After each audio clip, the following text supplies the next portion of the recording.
দুপুর বন্ধুরা, দেখো গরমে আমাদের কি অবস্থা। সিঁদুর ঘেমে জল পড়ছে। আর এই যে আমরা এই চৌকিটা তক্তাটা বারান্দায় নিয়ে এসেছি, গরমে থাকা যাচ্ছে না ঘরের মধ্যে, তাই। আর ওই দেখো দূরে স্ট্যান্ড পাখাটা চালিয়েছি। আর এই যে এনার ভাত মেখেছি,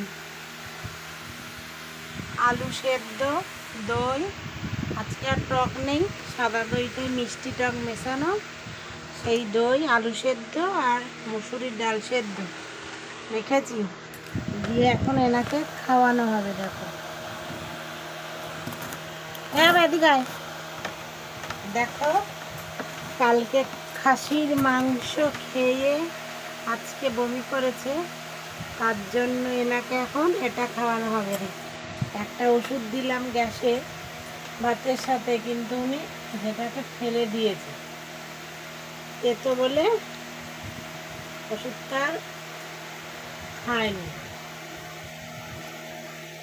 সকালবেলায় দুটো বিস্কুট খেয়েছে, আর কিছু খায়নি। বেশ করে চান করিয়ে দিলাম,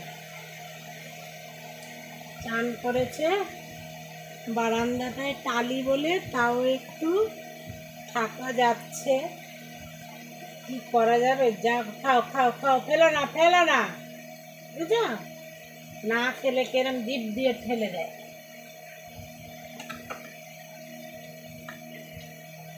না, বন্ধুরা দেখছে তোমাকে, বন্ধুরা বলবে জানি আমাদের খুব ভালো, জানো আমার লক্ষ্মী ছেলে, খুব কথা শোনে জানি।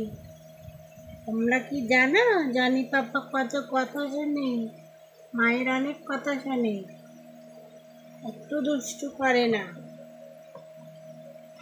সুন্দর করে চান করলো, গরমে থাকতে পারছে না, ও এত কষ্ট হচ্ছে। তাহলে দেখো বন্ধুরা, আমি গরমে কি খাচ্ছি। আমার একটু খেতে কষ্ট হচ্ছে, কিন্তু আমার পেটটা ভালো থাকবে বলে দই ভাত, ডাল দিয়ে, আলু সেদ্ধ দিয়ে খাচ্ছি। এই গরমে মাংস খেয়ে আমি সহ্য করতে পারছি না। কালকে দুবেলায় মাংস খেয়েছে, তার জন্য পেট গরম হয়ে গেলেই বমি করে দেবে। এটাও ছোটোর থেকেই অভ্যাস। ফেলবে না, আমাকে দেখছে বন্ধুরা, বলবে পচা ছেলে। এটা ভালো লাগবে শুনতে? পচা ছেলে বললে কি তোমার ভাল লাগবে? তুমি তো ভালো ছেলে। ফেরাও।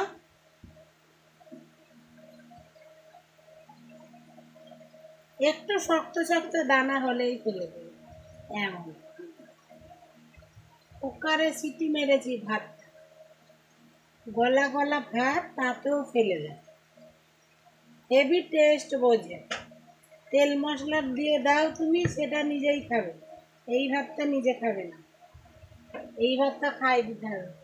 এখনই যদি তেল মশলা দিয়ে আমি কিছু মেখে দিই, মাছের ঝোল, মাংস, তখন একা খেয়ে নেবে, তখন একা ঠিক খেয়ে নেবে।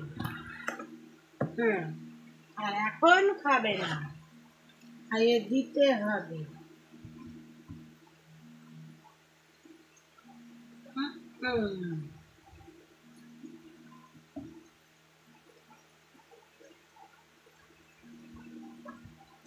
তাহলে ঠিক আছে বন্ধুরা, আমারও খাওয়া শেষের দিকে। এই দেখো, আমি এখন তাহলে ভিডিওটা এখানেই শেষ করছি।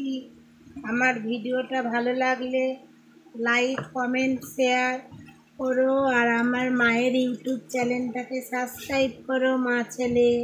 তাহলে তোমরা আমাদের ভিডিও যদি দেখতে চাও, কমেন্টে জানাবে মা ছেলের ভিডিও। ঠিক আছে, এখানেই শেষ করলাম। সবাই গরমে ভালো থেকো, সুস্থ থেকো, সাবধানে থেকো।